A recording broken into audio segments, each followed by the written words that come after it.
Shalom Bapak Ibu dan Saudara, senang sekali berjumpa pada saat ini. Saya Pendeta Lukas Eko Sukoco dari Padepokan Diakonia Mitra Kinasih. Saudara, saya berdoa semoga kasih dan setia Tuhan menyertai saudara-saudara semua dalam situasi dan kondisi apapun, karena Allah adalah setia. Saudara, kita akan membahas tentang spiritual check up pada bagian kelima, yaitu sarana untuk ngecek kesehatan kerohanian kita. Spiritual check up pada bagian yang kelima saat ini. Saya mengajak kita untuk persiapkan diri kita, dan kita akan bersama-sama landasi dengan bacaan dari kitab Amsal 3. Mari kita siapkan bersama.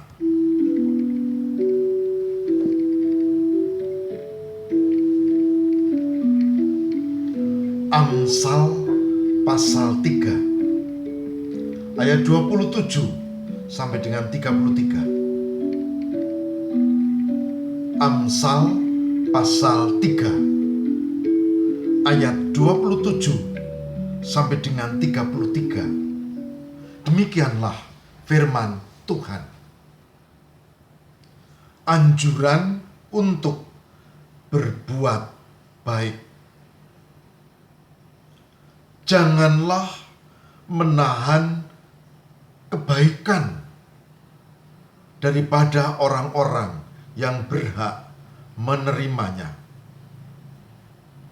Janganlah engkau berkata kepada sesamamu, "Pergilah dan kembalilah besok, akan kuberi," sedangkan yang diminta ada padamu. Janganlah merencanakan kejahatan terhadap sesamamu, sedangkan tanpa curiga ia tinggal bersama-sama dengan engkau. Janganlah bertengkar tidak semena-mena dengan seseorang jikalau ia tidak berbuat jahat kepadamu. Janganlah iri hati kepada orang-orang yang melakukan kelaliman, dan janganlah memilih satu pun dari jalannya, karena orang yang sesat adalah kekejian bagi Tuhan, tetapi dengan orang jujur ia bergaul erat. Kutuk Tuhan ada di dalam rumah orang fasik, tetapi tempat kediaman orang benar diberkatinya. Amsal 3 ayat 27 sampai dengan 33. Saudara yang terkasih di dalam Tuhan, spiritual check up bagian kelima adalah apakah aku, saya, kita makin peduli kepada sesama. Saya ulang, spiritual check up bagian kelima untuk ngecek kesehatan spiritual kita pada bagian kelima adalah apakah aku, saudara, kita makin peka terhadap kebutuhan sesama, mempedulikan sesama. Apakah kita mau mempedulikan sesama? Saudara, mengapa bagian ini penting? Karena agama, taruhlah itu dalam lingkaran terkecilnya adalah iman, keluarnya adalah ritual, tetapi yang paling luar adalah perbuatan. Jadi agama tidak sekedar ritual, tapi perbuatan universal, umum, bahkan kepada orang yang di luar kita. Artinya orang yang spiritualnya baik, dia tidak hanya imannya, tidak hanya ritual, tapi juga perilaku dalam kehidupan setiap hari nyata. Gitu. Itu. Nah, sekarang coba kita perhatikan apa yang dilakukan oleh Yesus dan rasul-rasulnya. Yang dilakukan oleh Yesus adalah selain dia ritual memberi teladan di bait Allah, dia menolong sesama.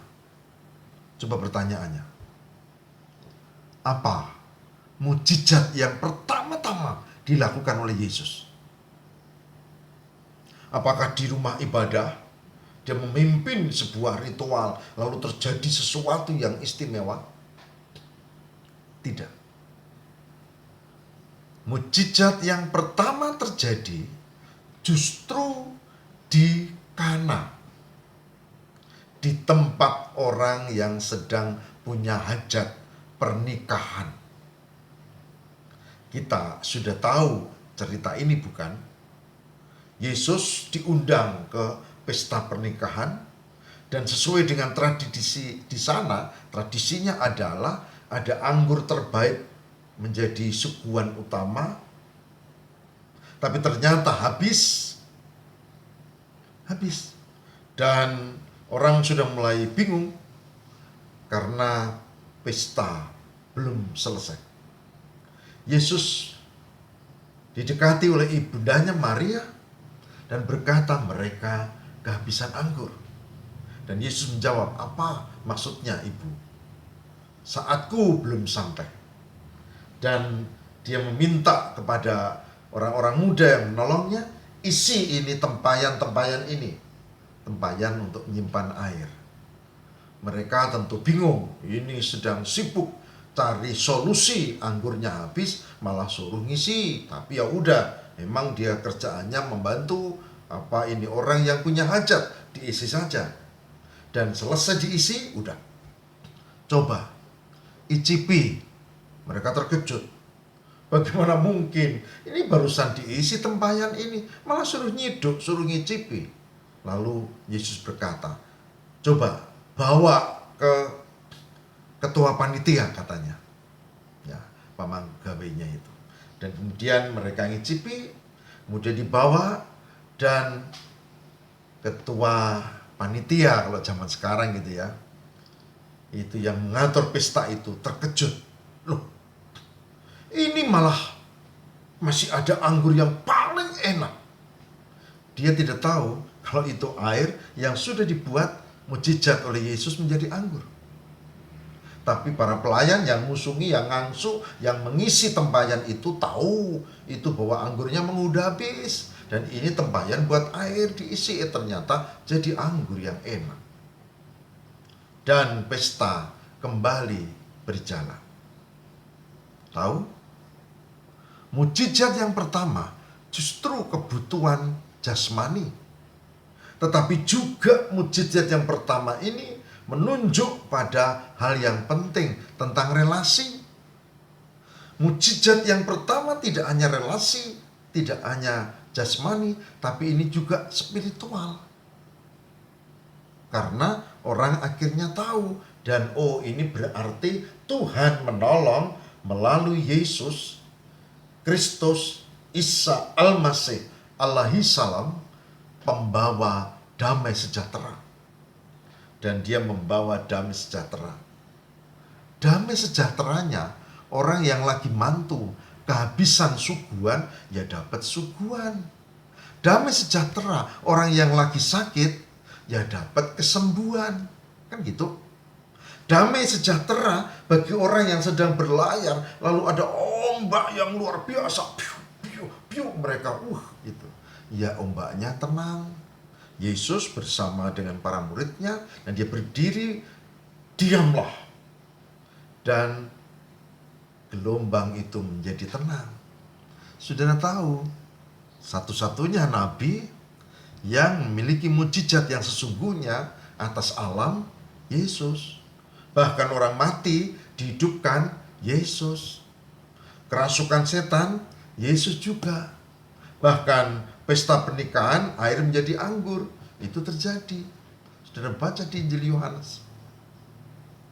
Saudara, Ini menjadi teladan bahwa kita orang yang beriman tidak hanya bicara tentang rohani, tapi juga kebutuhan jasmani.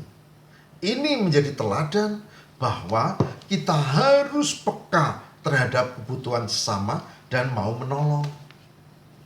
Yang tadi kita baca, Amsal 3 ayat 27 sampai 33 memberi catatan penting bahwa kita harus peka berbuat baik kepada sesama tanpa pandang bulu. Kayak yang seiman dengan aku, kayak yang berayatku, kayak bukan. Kekristenan mengajarkan mengasihi sesama dengan tulus tanpa pandang bulu. Ini. Nah, oleh sebab itu Amsal 3 27 sampai 33 mengajarkan itu. Dan ini harus dilakukan dengan sungguh-sungguh dan penuh kasih. Ada banyak ureanya, tapi saya mau ajak kita tutup dengan bacaan Amsal 3 ayat 33. Yang demikian sabdanya. Kutuk Tuhan ada di dalam rumah orang fasik. Kutuk, ya, kutuk hukuman. Bentuknya bisa sekarang, bisa nanti, di rumah orang fasik. Saya ulangi, Amsal 3:33. Kutuk Tuhan ada di dalam rumah orang fasik, tetapi tempat kediaman orang benar diberkatinya. Saya ulang baca. Kutuk Tuhan ada di dalam rumah orang fasik, tetapi tempat kediaman orang benar diberkatinya. Amsal 3 ayat 33. Nah, oleh sebab itu, saudara-saudara, hari ini saya mengajak coba kita cek spiritual check up. Kita cek kalau kita sudah beragama, beriman, dan kita makin peka pada kebutuhan sesama, suka menolong sesama, bagus itu. Berarti kerohanian kita bagus. Tapi kalau saya dan saudara-saudara kita sudah beragama tapi tidak memiliki peningkatan untuk nolong orang yo kancane dhewe, nolong orang yo bolone dhewe, nolong orang yang cocok dengan kita, nolong orang yang kita kepotangan budi, ya udah, berarti kita pilih-pilih orang, berarti tidak ada peningkatan.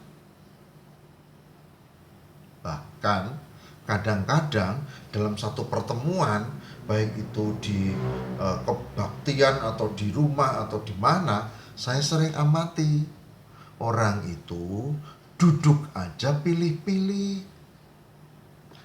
Itu temanku marani meskipun jauh. Kenapa tidak mau duduk di tempat yang disediakan? Ya karena sebelahnya itu bukan temanku. Aku pilih-pilih kok. Aku hanya mau duduk di sebelah temanku. Yang lain bukan, kan begitu? Nah, itu gak betul. Mulai sekarang, coba bikin kebaikan mulai dari yang sederhana ke orang-orang sekitar kita. Itu tanda spiritual yang baik. Dan jangan pilih-pilih.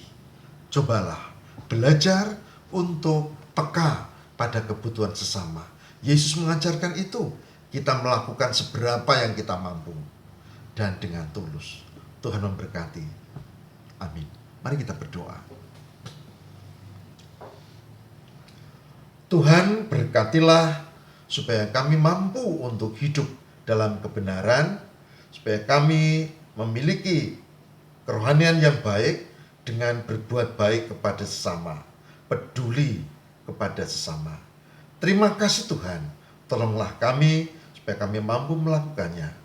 Kami mohon kabulkan doa kami di dalam nama Bapa dan Putra dan Roh Kudus. Haleluya. Amin.